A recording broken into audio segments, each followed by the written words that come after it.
Hello, my dear students. I welcome you all to my YouTube channel, M. Ahmed Study Circle. This is the part 2 of the chapter Melting Ice in Alaska from Gulmohar Golden Jubilee Edition, Class 8. इससे पहले मैंने इस chapter के part 1 वाले video को upload कर दिया है, जिसका लिंक आपको इसी वीडियो के डिस्क्रिप्शन बॉक्स में मिल जाएगा। तो अगर आपने इस चैप्टर के पार्ट 1 वाले वीडियो को नहीं देखा है, तो पहले आप उस वीडियो को देख लीजिए, फिर उसके बाद आप इस वीडियो को देखिएगा ताकि आपका कॉन्सेप्ट क्लियर हो सके। पार्ट 1 वाली वीडियो के एंड में हमने पैरा नंबर 7 को डिस्कस कर लिया था, जिसके एंड में हमने ये देखा था कि सन 2000 ईस्वी के शुरुआत में एक अध्ययन किया गया था और उस अध्ययन से हमें पता चला था कि 2027 के आते आते शहर का अधिकतर हिस्सा जो है वो नदी में समा चुका होगा। अब यहाँ से हम लोग पैरा नंबर 8 से कहानी को आगे बढ़ाते हैं और हम लोग इसे पढ़ना और समझना शुरू करते हैं। So para number 8, let's get started. But as with many other isolated Alaskan communities facing similar problems, लेकिन जैसे कि दूसरे कई सारे अलग थलग पड़े अलास्कन कम्युनिटीज जो हैं वो भी बिल्कुल इसी प्रकार के समस्याओं का सामना कर रही हैं। तो किस प्रकार के समस्याओं का सामना कर रही हैं? सिक्योरिंग एन ऑल्टरनेटिव होम, अपने लिए और अपने परिवारों के लिए एक वैकल्पिक घर की तलाश करना। Finding money to move has been a long process, और अपने पुराने जगह को छोड़कर नए जगह पर शिफ्ट होने के लिए, मूव होने के लिए पैसे की व्यवस्था करना ये एक लंबी प्रक्रिया हो गई है। So for decades residents have lived without plumbing. तो इस तरह से दशकों से जो निवासी हैं वो बिना प्लम्बिंग के, मतलब बिना नल टंकी के रह रहे हैं।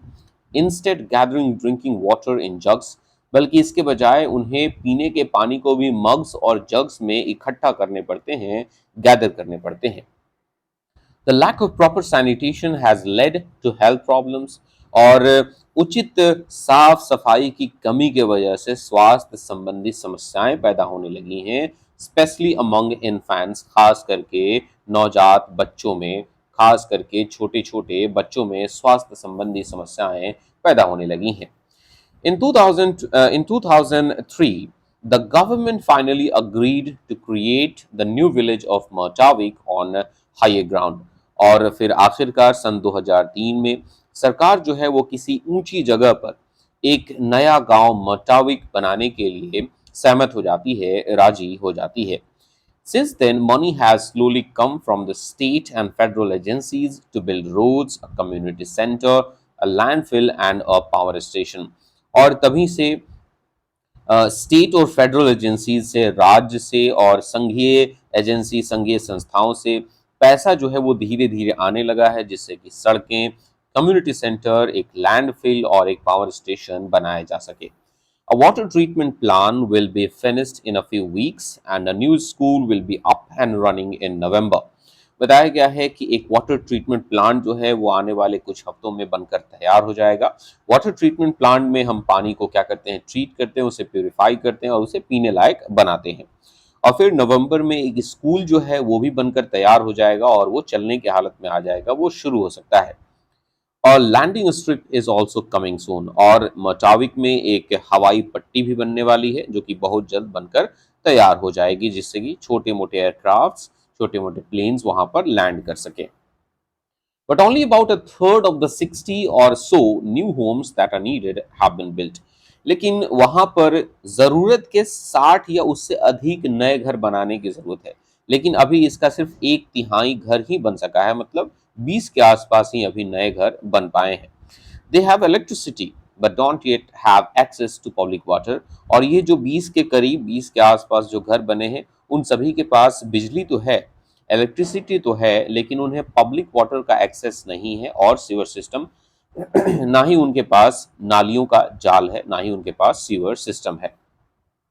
The community first wanted to get as many homes built and occupied as possible, क्योंकि कम्युनिटी के लोग पहले इस बात पर फोकस कर रहे हैं कि जितना ज़्यादा से ज़्यादा घर है पहले उन्हें बनाया जाए, उन्हें ऑक्यूपाई किया जाए, उन घरों को फैमिलीज को अलॉट किए जाएं। Getting money to install running water and sewer could take many more years, क्योंकि उन्हें ऐसा लगता है कि रनिंग वाटर के लिए और सीवर सिस्टम के लिए पैसे जुटाने में और कई साल लग सकते हैं। इसलिए प्रायोरिटी है जितना ज़्यादा से ज़्यादा नए घर हैं उन्हें बनाया जाए और वहां पर पहले रहना शुरू किया जाए. So for now, residents get to begin transforming Murtawik into a new community, all the while maintaining their old one several miles away.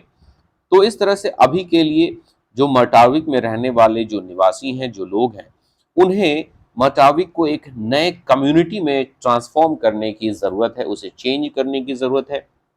और इसी बीच कई मील दूर अपने पुराने समुदाय, अपने पुराने घर न्यूटॉक को भी उन्हें क्या करना है, मेंटेन करते हुए रखना है. We are moving literally in the calm between storms, says Andrew John, Newtok Village Tribal Administration. अब यहाँ पर न्यूटॉक विलेज का एक ट्राइबल एडमिनिस्ट्रेटर है जिसका नाम है एंड्री जॉन, और वो कह रहा है कि हम लोग सच में, हम लोग वास्तविक रूप से मूव कर रहे हैं, हम शिफ्ट हो रहे हैं, एक जगह से दूसरे जगह जा रहे हैं. और वो भी ये जो तूफान है इसके थमने के बीच बीच में, मतलब ये तूफान कहने का मतलब इतनी सारी परेशानियों के बीच में भी हम लोग मूव कर रहे हैं. जब कभी भी थोड़ी सी शांति होती है हम लोग मूव करते हैं. यहाँ पर आपको एक पिक्चर दिखाया गया है जो कि एक कंस्ट्रक्शन साइट है. कहाँ पर? मटाविक, अलास्का में. A construction site at Mertarvik, Alaska. A difficult move. अब देखिए, इससे ऊपर हमने पढ़ा था अ बिग थॉ, एक बड़ी पिघलन. यहाँ पर हम एक बहुत ही कठिन कदम के बारे में बात कर रहे हैं, डिफिकल्ट मूव के बारे में बात करने जा रहे हैं. It won't be simple. For now, some tribal officials will live in Murtawik while others will remain in Newtok. बताया गया है कि ये जो हमारा स्थानांतरण है अपने पुराने गांव न्यूटॉक को छोड़कर मटाविक में जाना, ये इतना साधारण, ये इतना आसान नहीं होने वाला है. क्योंकि अभी के लिए कुछ ट्राइबल ऑफिशियल्स जो हैं वो मटाविक में रहेंगे और कुछ वहीं पर रहेंगे, न्यूटॉक में रहेंगे. There will be school teachers in each village, और हर एक गांव में कुछ स्कूल टीचर्स होंगे, as well as a principal on each site, और हर एक कंस्ट्रक्शन साइट पे एक प्रिंसिपल भी होगा. Some educating will be done via video, और जहां कहीं पर जरूरत पड़ेगी वहां पर वीडियो से भी ऑनलाइन एजुकेशन प्रोवाइड कराए जाएंगे. But with 40 students in one community and 60 in the other, half of their friends will be 10 miles away, Dixon says. अब यहाँ पे एक स्टूडेंट हो सकता है जिसका नाम है डिक्सन. वो कहता है, देखिए, अगर एक कम्युनिटी में 40 स्टूडेंट्स हैं और दूसरी कम्युनिटी में 60 स्टूडेंट्स हैं, और एक कम्युनिटी मटाविक में रह रही है और दूसरी कम्युनिटी न्यूटॉक में रह रही है, तो ये जो 40 और 60 स्टूडेंट्स हैं अलग अलग कम्युनिटी में, उनके आधे से अधिक फ्रेंड्स जो हैं वो उनसे 10 मील की दूरी पर होंगे. तो फ्रेंडशिप में मजा कब आता है? जब फ्रेंड्स आपके साथ में पढ़ रहे हो. Emotions emotions about all of this change are mixed. अब ये जो कुछ भी बदलाव हो रहा है इसको लेकर लोगों की जो भावनाएं हैं, लोगों के जो फीलिंग्स हैं, वो मिले जुले हैं. Newtok resident Martha Kasauli 19 already has had her Newtok home demolished. अब न्यूटॉक में रहने वाली मार्था कसौली हैं जो कि 19 साल की हैं. उनका घर जो है वो पहले से ही डिमोलिश किया जा चुका है, उनके घर को ढहा दिया गया है क्योंकि उसे गिरने का डर होगा, मे बी इसीलिए उसे ढहा दिया गया. और family moved to Mertarvik last week, और उनका परिवार जो है वो पिछले हफ्ते ही मटाविक चला आया है. But see plans to remain on the other side of the water with friends for a few months. लेकिन माथा कसौली जो है वो पानी के उस तरफ, मतलब न्यूटॉक में ही अपने दोस्तों के साथ कुछ और महीने तक रुकने का प्लान किया है उन्होंने. She expressed her thoughts in a poem, और वो अपने विचारों को एक पोएम के माध्यम से एक्सप्रेस करती हैं, व्यक्त करती हैं, विच रीड्स इन पार्ट. उसका एक हिस्सा यहाँ पर दिया गया है. The unwanted feelings about moving now stronger. माथा कहती है कि अपनी जगह को, अपने पुराने जगह को छोड़कर एक नए जगह पर जाने की ये जो अनवांटेड फीलिंग्स है, ये अनचाही जो इमोशंस है, ये और बढ़ती जा रही है. ये जो अनवांटेड फीलिंग्स हैं कि नहीं हमें जाना ही होगा, ये अब और ज़्यादा तेज हो रही हैं, ये और ज़्यादा मजबूत हो रही हैं. However, staying here isn't fun though. वो कहती हैं हालांकि यहाँ पर रहना, न्यूटॉक में रहना बिल्कुल फन नहीं है, यहाँ पर रहने में अब कोई भी मज़ा नहीं है. Will be moving to an unfamiliar place, और हम लोग किसी ऐसी जगह पे जा रहे होंगे जो कि हमसे बिल्कुल अनजान होगा, हमसे बिल्कुल अजनबी होगा. But this place will grow vacant as the years go by. और जैसे जैसे साल बीतते जाएंगे ये जो जगह है वो धीरे धीरे खाली होता जाएगा, वैकेंट होता जाएगा. Dixon puts it in this way. अब डिक्सन अपने इमोशंस, अपने फीलिंग्स को इस तरह से रखता है. वो कहता है Many folks are not happy to be leaving the place they have known their whole lives. Dixon कहता है कई सारे लोग ऐसे हैं जो कि उस जगह को छोड़कर जाने के लिए बिल्कुल भी खुश नहीं है जिस जगह को उन्होंने अपनी पूरी जिंदगी के लिए जाना है. But they are excited to finally be moving to a place with better services. लेकिन ये लोग उस जगह पर मूव करने के लिए, उस जगह पर जाने के लिए आखिरकार बहुत ही ज़्यादा एक्साइटेड हैं क्योंकि वहाँ पर बेहतर सुविधाएं मौजूद है. कहाँ पर? मर टारविक पर. John says some residents are relieved while others feel anxious. John कहता है कि देखो कुछ जो निवासी हैं वो रिलीव्ड महसूस कर रहे हैं, उन्हें चैन है, उन्हें सुकून है कि आखिरकार वो एक ऐसी जगह पर शिफ्ट हो रहे हैं जहाँ पर बेहतर सुविधाएं हैं. वहीं कुछ जो निवासी हैं वो काफ़ी चिंतित हैं, वो एंक्सियस फील कर रहे हैं. And a few already experience separation anxiety. और कुछ तो ऐसे हैं जो कि सेपरेशन एंग्जाइटी को फील कर रहे हैं. सेपरेशन एंग्जाइटी कहने का मतलब जब आप अपने घर से, अपने परिवार से दूर रहते हो और जब आपको अपने घर और अपने परिवार की याद आती है, इसी को हम लोग सेपरेशन एंग्जाइटी कहते हैं. इसके लिए एक इंग्लिश का वर्ड है होम सिकनेस.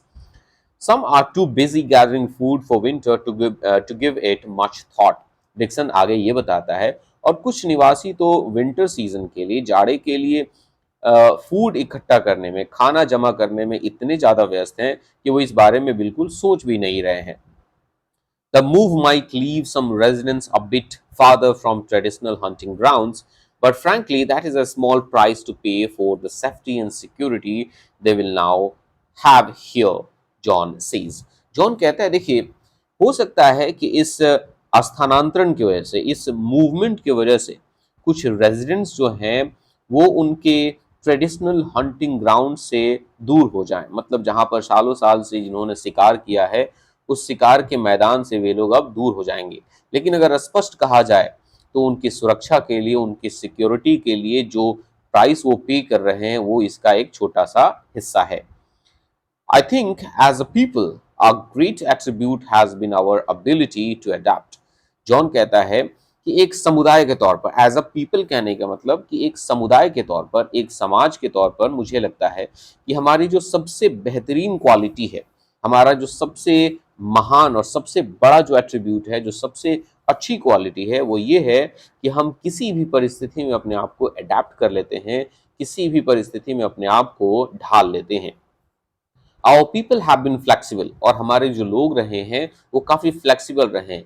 कठिन से कठिन परिस्थितियों में उन्होंने अपने आप को अडेप्ट कर लिया है, अपने आप को ढाल लिया है. वी हैव फाउंड अ वे. और हमने कठिन से कठिन परिस्थितियों में एक रास्ता ढूंढ लिया है, एक रास्ता निकाल लिया है.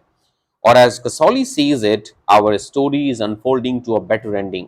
और जैसे कि कसौली कहती है कि हमारी कहानी एक बेहतर एंड की तरफ, एक बेहतर अंत की तरफ आगे बढ़ रही है. Even if we don't want to leave this place. भले ही हम इस जगह को छोड़कर नहीं जाना चाहें, लेकिन हम जो कुछ भी कर रहे हैं वो हमारी बेहतरी के लिए कर रहे हैं. और यहाँ पर ये जो चैप्टर है वो ख़त्म हो जाता है. तो इस चैप्टर का एक्सप्लेनेशन आपको कैसा लगा आप लोग मुझे नीचे कमेंट सेक्शन में ज़रूर बताएंगे. वीडियो अच्छा लगा होगा तो वीडियो को लाइक करेंगे और अगर आप चैनल पर नए होंगे तो चैनल को सब्सक्राइब करेंगे. मिलते हैं एक नए चैप्टर के साथ. तब तक के लिए टेक केयर. Bye bye.